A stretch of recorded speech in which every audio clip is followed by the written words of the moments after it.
Courses की बात करें तो 5 ईयर इंटीग्रेटेड कोर्स जैसे कि BLLB honours, BBA LLB honours, BCA LLB honours, BCom LLB honours, BSc LLB honours, BTech LLB honours, ये सारे कोर्सेज 5 ईयर इंटीग्रेटेड कोर्स हैं। इसके साथ ही अगर आपको LLB परस्यू करनी है तो उस केस में आपको पहले ग्रेजुएशन करना पड़ेगा, उसके बाद आप LLB कर सकते हैं। स्टार्ट करते हैं तो कैरियर ऑप्शंस की। तो पहला आता है जैग, जज एडवोकेट जनरल। बेसिकली ये आर्म फोर्सेस में शॉर्ट सर्विस कमीशन होती है जो इनिशियली 10 साल के लिए होती है, लेकिन इसे मैक्सिमम 4 साल के लिए एक्सटेंड कर सकते हैं। उसके साथ अपॉइंटमेंट को देखें तो लॉ डिग्री होनी चाहिए आपके पास 55% मार्क्स के साथ और एज 21 से 27 साल। सिलेक्शन SSP इंटरव्यू के थ्रू होता है। ड्यूटीज़ की बात करें तो service court including court martial, summary court appeal की प्रोसीडिंग को प्रिसाइड करना होता है। नेक्स्ट आता है एडवोकेट, जो कि LLB डिग्री के पास होने के बाद आपको स्टेट बार काउंसिल में इनरोल होना पड़ेगा और उसके 2 साल के अंदर ऑल इंडिया बार एग्ज़ाम जो कि bar council of India conduct कराता है उसे क्लियर करना होगा। इस एग्ज़ाम के पास करने के बाद COP सर्टिफिकेट ऑफ प्रैक्टिस मिलता है, जिसके थ्रू आप इंडिया में किसी कोर्ट में अपीयर हो सकते हैं। एज एन एडवोकेट आप किसी भी सीनियर एडवोकेट के अंडर जूनियरशिप कर सकते हैं या तो आप इंडिपेंडेंट प्रैक्टिस भी कर सकते हैं। LLB डिग्री के बाद एज एन एडवोकेट आप किसी भी कोर्ट, या तो वो district court, high court, supreme court, tribunal या अदर इस्टेब्लिशमेंट की कोर्ट, किसी में भी आप अपीयर हो सकते हैं। लॉ ऑफिसर्स की बात करें तो आप बैंक्स, सेबी, DMRC, LIC में भी एग्ज़ाम क्लियर करके लॉ ऑफिसर अपॉइंट हो सकते हैं। इन एग्ज़ाम्स के लिए कोई एक्सपीरियंस की ज़रूरत नहीं होती, बस एक ही क्वालिफिकेशन है कि आप LLB पास आउट होने चाहिए। लॉ ऑफिसर्स को डिफरेंट डिपार्टमेंट्स में अलग अलग नामों से जाना जाता है, लेकिन उनका नेचर ऑफ वर्क जो होता है वो ऑलमोस्ट सेम होता है।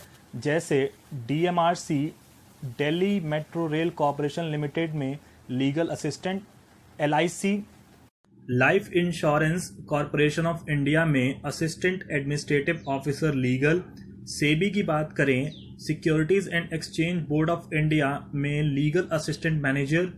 IBPS के थ्रू अलग अलग बैंक्स में लॉ ऑफिसर की अपॉइंटमेंट होती है। लॉ ऑफिसर के एग्जाम पैटर्न की बात करें तो DMRC में एक ही पेपर होता है प्री एग्जाम जो MCQ होगा, LIC में भी एक ही एग्जाम होता है प्री।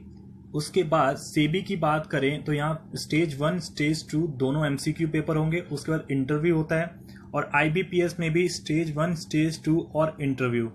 LLB डिग्री के बाद कॉर्पोरेट सेक्टर में बहुत अच्छा स्कोप है, जिसमें आप लॉ फर्म्स भी ज्वाइन कर सकते हैं, जैसे कि Luthra and Luthra, Shardul Amar Chand, Mangaldas, Trilegal, Anand and Anand, DSK legal. Corporate lawyers के वर्क एरिया को देखें, जिसमें tax issues, employ relations, contract negotiation, ADR, IPR areas को डील करते हैं। नेक्स्ट कैरियर ऑप्शन आता है एज एन लीगल एडवाइज़र। हम यहाँ पे स्पेसिफिकली PSUs की बात करें तो Indian oil, ONGC, NTPC, oil India limited और पावर ग्रिड में सिलेक्शन क्लैट PG के स्कोर के बेसिस पे होता है। ये PSUs क्लैट के स्कोर का 85% वेटेज और इसके साथ ही 15% वेटेज ग्रुप डिस्कशन और इंटरव्यू की होती है। नेक्स्ट आता है जुडिशियल सर्विसेज। पहला है सिविल जज जूनियर डिवीज़न और दूसरा है ADJ एडिशनल डिस्ट्रिक्ट जज।